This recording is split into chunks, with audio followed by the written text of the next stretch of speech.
एक इंसान जो पिछले 14,000 सालों से जिंदा है, जिसने अपनी आंखों के सामने कई युगों को बदलते हुए देखा। वो न सिर्फ गौतम बुद्ध का शिष्य बना, बल्कि वो जीसस क्राइस्ट के बारे में भी सब कुछ जानता है। इनकी शुरुआत होती है प्रोफेसर जॉन से, जो आज अपना घर शहर हमेशा के लिए छोड़कर किसी दूसरी जगह जाने की तैयारी कर रहे होते हैं। पर तभी उनके कॉलीग्स आ जाते हैं। दरअसल जॉन को इस बारे में कुछ भी नहीं पता होता।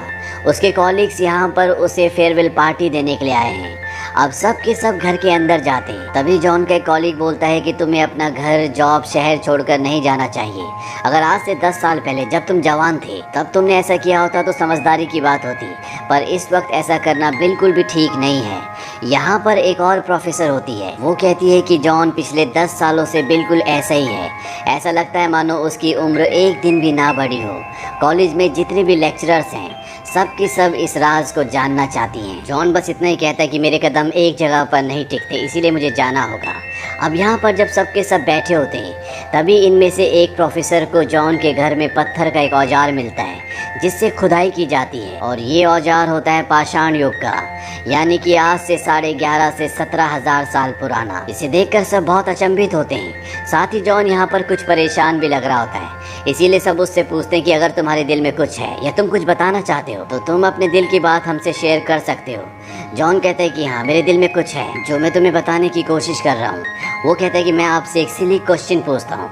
अगर आपको पता चले कि कोई पाषाण युग से अब तक जिंदा है तो आपको कैसा लगेगा? जॉन के सवाल पर वहीं पर बैठा एक प्रोफेसर कहता है, क्या तुम किसी साइंस फिक्शन किताब पर काम कर रहे हो? अगर कर रहे हो तो ये बहुत अच्छा प्लॉट है। वैसे मेरी राय से अगर कोई इंसान 14,000 सालों से जिंदा है तो उसकी जो नॉलेज होगी वो सबको चकित करने वाली होगी। यहीं पर एक बायोलॉजिस्ट भी होता है। वो कहता है कि हमारी बॉडी के जो सेल्स हैं उसके हिसाब से इंसान 190 सालों तक जिंदा रह सकता है। पर जिस तरह से हम अल्कोहल पीते हैं, कोल्ड ड्रिंक्स पीते हैं, ये एक तरह का स्लो पॉइजन है जो धीरे धीरे हमारे शरीर को मारता है। लेकिन ये भी सच है कि अगर किसी इंसान की बॉडी परफेक्टली फंक्शन करे तो वो हजारों साल तक जी सकता है, क्योंकि हर 24 घंटे में पेनक्रियास के जो सेल्स होते हैं वो पूरी तरह से बदल जाते हैं। 3 दिन में स्टमक की सारी लाइंस और 7 साल में इंसान की पूरी बॉडी। अगर किसी का शरीर परफेक्टली डिटॉक्स करे, परफेक्टली सेल्स को दोबारा बनाए तो इंसान लंबे वक्त तक जी सकता है। हमारा एक युग था जब जादू टोना होता था, एक युग साइंस का हुआ। ऐसा भी वक्त था जब कोलंबस अपनी जर्नी पर गया था तो लोगों ने उसे पागल समझा था। जॉन कहता है कि जब कोलंबस अपनी जर्नी पर गया था तो मैं भी उसके साथ था। उस वक्त सबको ऐसा लगता था कि धरती फ्लैट है, मैं भी उन्हीं में से एक था। और जब मैं कोलंबस के साथ समंदर की यात्रा कर रहा था तो मैं हमेशा ये सोचा करता था कि धरती एक पॉइंट पर आकर खत्म हो जाएगी और हम किसी छोर से नीचे गिर जाएंगे। जॉन के कहने के बाद सब के सब पूरी तरह से हैरान हो जाते हैं। वो सब उसे हैरानी से देखते हैं। तभी बायोलॉजिस्ट उसे कहता है, इसका मतलब तुम गुफाओं के आदि मानव हुए। जॉन नीचे झुकता और मुंह से अजीब सी आवाज़ निकालता है जिससे यहाँ पर सब के सब हंसने लगते हैं। तभी यहाँ पर एक लेडी जो अंदर गई होती है वो बाहर आती है।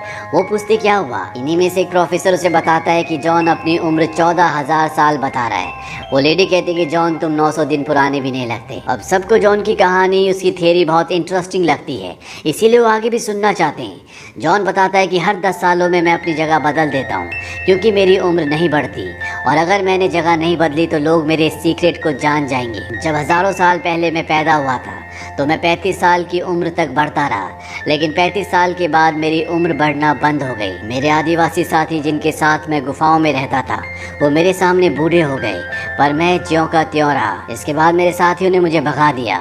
उन्हें लगता था कि मैं उनकी उम्र चुरा रहा हूँ। हालांकि मुझे हर एक बात याद नहीं है, लेकिन मेरी ज़िंदगी में जो जो बड़े इवेंट्स हुए उनकी हल्की हल्की यादें मेरे दिमाग में आज भी हैं।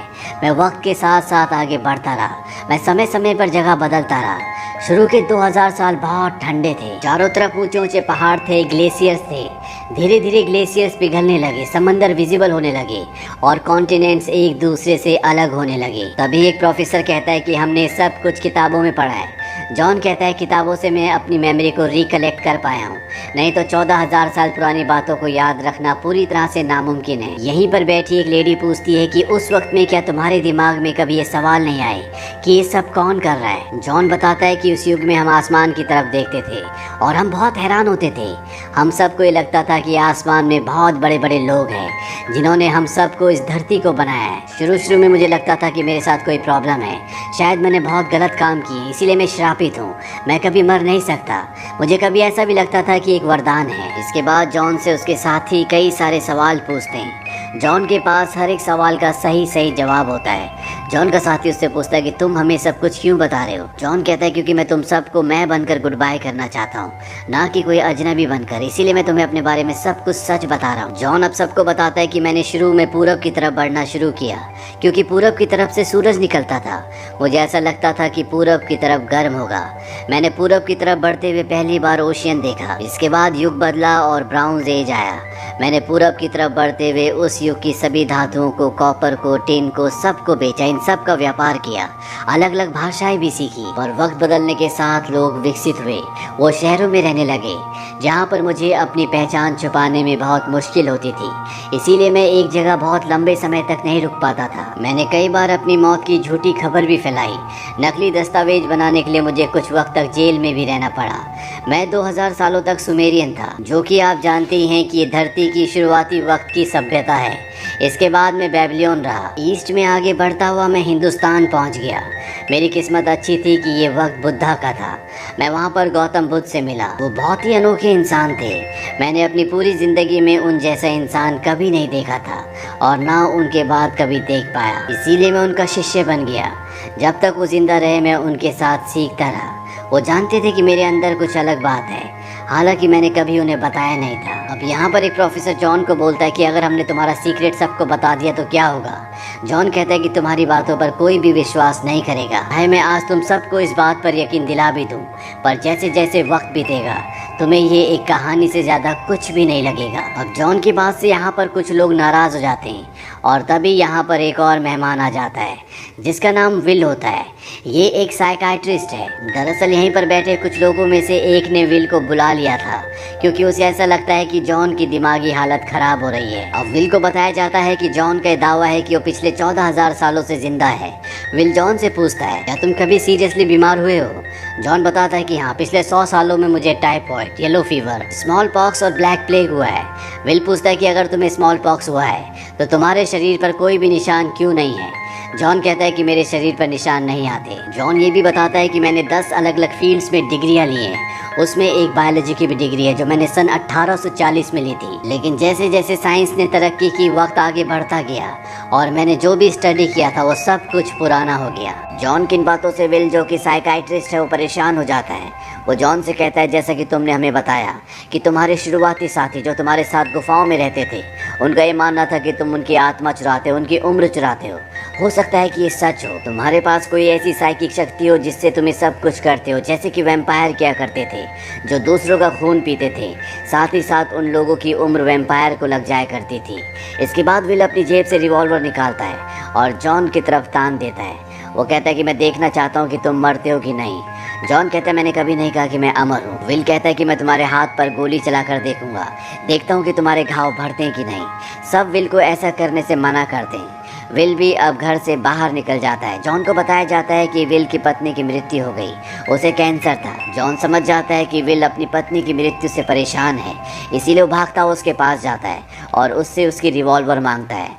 विल उसे अपनी रिवॉल्वर दे देता है। जॉन देखता है कि उस रिवॉल्वर के अंदर एक भी गोली नहीं है। जॉन अब वापस घर के अंदर आ जाता है। उसके जितने भी कोलीग्स हैं वो जॉन से आगे की कहानी सुनना चाहते हैं क्योंकि सबको ये कहानी बहुत इंटरेस्टिंग लग रही होती है। जॉन बताता है कि 17वीं शताब्दी में मुझे एक आदमी मिला था। मुझे लगा कि जो शक्तियाँ मेरे अंदर हैं, जिस तरह से मैं एक लंबी जिंदगी जी रहा हूँ, उसी तरह से वो भी जी रहा है। हम दोनों ने 2 दिनों तक बातें की, एक दूसरे को कन्फर्म भी किया और जब हम अलग हुए हमने वादा किया कि हम दोनों एक दूसरे के टच में रहेंगे, पर इसके बाद हम कभी नहीं मिले। 200 सालों के बाद मुझे लगा कि मैंने उसे एक रेलवे स्टेशन पर देखा, पर इससे पहले कि मैं उस तक पहुंच पाता वो भीड़ में कहीं गायब हो गया। इसके बाद जॉन से पूछा जाता है क्या तुम धार्मिक हो। जॉन कहता है मैं किसी धर्म पर विश्वास नहीं करता। जॉन से पूछा जाता है क्या तुम ईश्वर पर विश्वास रखते हो। जॉन कहता है ईश्वर पर विश्वास रखने के लिए आपको किसी कल्पना की जरूरत नहीं होती। अगर ईश्वर है तो वो आपके चारों तरफ होगा। जॉन का कॉलीग उससे पूछता है क्या तुम जीसस के वक्त में किसी ऐसे कैरेक्टर से मिले थे जिसका जिक्र बाइबल में है। जॉन कहता है कि हाँ। वो जॉन से इस बारे में आगे पूछना चाहते हैं पर जॉन कहता है कि नहीं, ये हमारी डिस्कशन को एक दूसरी डायरेक्शन में ले जाएगा जो मैं बिल्कुल भी नहीं चाहता। जॉन के सभी साथी उसे फोर्स करते हैं। जॉन बताता है कि बाइबल में जितने भी इवेंट्स आप पढ़ते हो वो सब के सब हिस्टोरिकल इवेंट्स हैं जिन्हें बदल कर बाइबल में लिखा गया है। बाइबल सिर्फ एक मिथ है। ये सुनने के बाद यहाँ पर एक लेडी बैठी होती है जिसका नाम एडिथ होता है। वो खड़ी हो जाती है क्योंकि वो बहुत धार्मिक होती है और वो धर्म के बारे में इस तरह की कोई भी बात नहीं सुनना चाहती। लेकिन उसके बाकी साथी उसे समझाते हैं क्योंकि उन्हें जॉन की कहानी बहुत अच्छी लग रही होती है। वो जॉन से आगे की कहानी पूछते हैं। जॉन बताता है कि इंडिया में गौतम बुद्ध का डिसाइपल यानी कि शिष्य बनने के बाद मेरे अंदर बहुत बदलाव आया। मैंने बहुत सी अच्छी बातें सीखी। 500 सालों बाद में मेडिटेरियन वापस आ गया जहाँ पर अब रोमन एम्परर्स का कब्जा था। चारों तरफ कत्लेआम था। ऐसे में मैंने तय किया कि गौतम बुद्ध से जो कुछ मैंने सीखा है उसे मॉडर्न तरीके से लोगों तक पहुँचाने की कोशिश करूँगा। मैंने ऐसा ही किया। मेरे सारे विचार रोम एम्परर के खिलाफ थे, इसीलिए उन्होंने मुझे क्रूसीफाइड कर दिया यानी कि सूली पर चढ़ा दिया। ये सुनने के बाद सब के सब कमरे में एकदम खामोश हो जाते हैं। एडिथ, जिसका क्रिश्चियनिटी पर बहुत विश्वास है, जिसने अपनी पूरी जिंदगी क्रिश्चियनिटी को स्टडी किया है, वो कहती है कि मुझे पता था तुम अपने आप को जीसस क्राइस्ट कहोगे। जॉन कहता है कि मैंने अपने बारे में कभी भी ऐसा नहीं कहा था।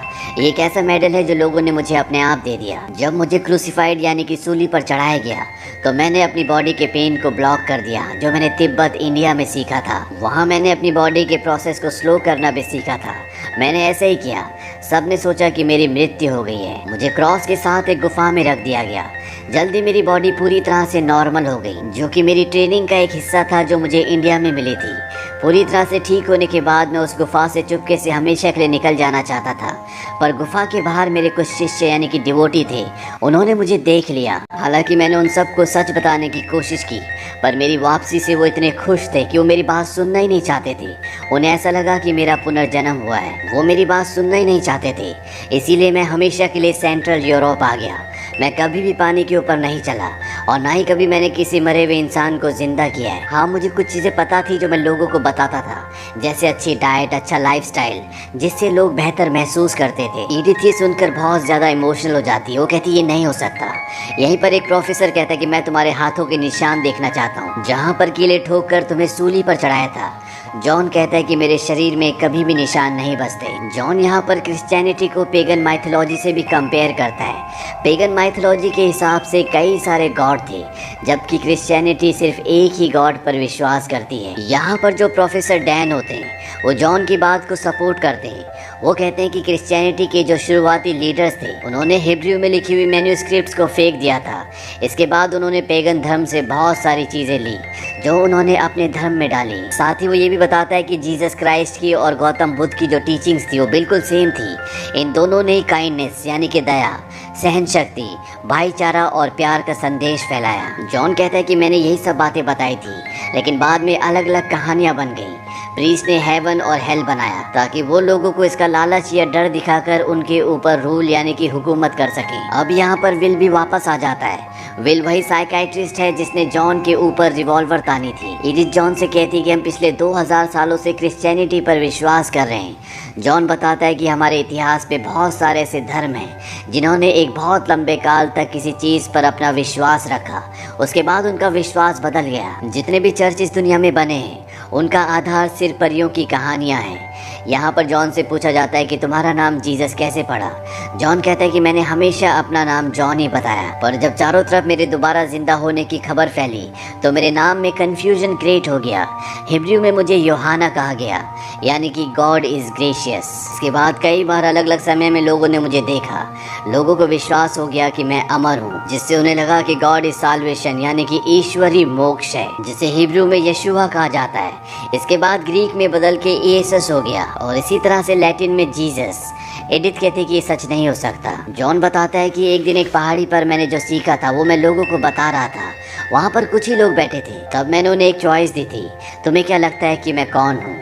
आज वही चॉइस मैं तुम्हें भी देता हूँ। यहाँ पर जॉन की बातों में, उसके आवाज़ में, उसके चेहरे पर वो गहराई होती है कि सबको अब विश्वास हो जाता है कि जॉन जो भी कह रहा है वो सब कुछ सच है और पिछले 2000 सालों से जिस धर्म पर वो विश्वास कर रहे थे, जिस बाइबल को फॉलो कर रहे थे, वो एक कहानी से ज़्यादा कुछ भी नहीं है।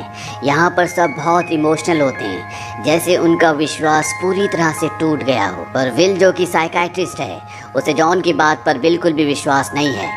वो जॉन से कहता है कि तुम्हें सबको सच बताना पड़ेगा। मुझे ऐसा लगता है कि ये सारी कहानी तुमने इसलिए बनाई है ताकि तुम्हें अटेंशन मिल सके, सबको फाइनल क्लोजर चाहिए। जॉन विल के रिस्पॉन्स से कुछ देर तक सोच में पड़ जाता है और इसके बाद कहता है कि हाँ, ये कहानी थी, मैं सिर्फ तुम लोगों को एक कहानी सुना रहा था।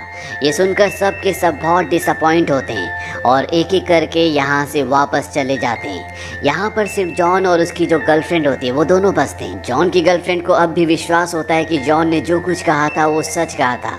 वो जॉन से पूछती, तुमने अपने नाम कितनी बार बदले? जॉन कहता है कि मैंने अपना नाम कभी नहीं बदला, सिर्फ सरनेम बदले। वो एक एक करके उसे अपने सरनेम्स बताता है और वो ये भी कहता है कि आज से 60 साल पहले जब मैं हॉवर्ड में पढ़ाता था तब मेरा नाम जॉन थॉमस पार्टी था। जॉन जब ये बात कहता है तो पीछे विल भी खड़ा होता है, वही साइकाइट्रिस्ट जिसे जॉन की बात पर बिल्कुल भी विश्वास नहीं है। पर ये नाम सुनने के बाद वो पूरी तरह से हिल जाता है। वो कहता है ये नहीं हो सकता, क्या तुम वहाँ पर केमिस्ट्री पढ़ाते थे? जॉन कहता है कि हाँ। विल कहता है कि मैं तुम्हारी बातों पर विश्वास नहीं कर सकता। जॉन कहता है कि तुम्हारी मॉम का नाम नोला था। विल कहता है कि मेरे जन्म से पहले हमारे पास एक डॉग था, उसका नाम क्या था? जॉन बताता है कि उसका नाम वूफी था। ये सच होता है। पूरी सच्चाई जानने के बाद विल बहुत इमोशनल हो जाता है। वो कहता है कि तुमने मेरी मॉम को छोड़ दिया, तुम हमें छोड़कर चले गए थे। जॉन कहता है कि अब तुम्हें पता है कि मैं क्यों छोड़कर गया था। विल का इमोशनल ब्रेकडाउन हो जाता है जिससे उसे हार्ट अटैक आ जाता है और विल की मृत्यु हो जाती है। इसके बाद एम्बुलेंस आती है और विल की डेड बॉडी को ले जाती है। जॉन की गर्लफ्रेंड सैंडी जो उसके साथ है, वो जॉन से कहती है कि शायद पहली बार तुमने अपने किसी बेटे को अपने हाथों में मरते हुए देखा है। जॉन कहता है कि हाँ। जॉन इसके बाद अपनी गाड़ी स्टार्ट करता है और थोड़ा सा आगे बढ़ता है। इसके बाद वो कुछ सोचता है। दरअसल वो सैंडी का इंतज़ार कर रहा है और सैंडी भी उसकी गाड़ी की तरफ बढ़ चलती है। यानी कि आने वाले समय में ये दोनों एक साथ रहेंगे। इसी के साथ ये फिल्म, ये कहानी यहीं पर ख़त्म हो जाती है। ये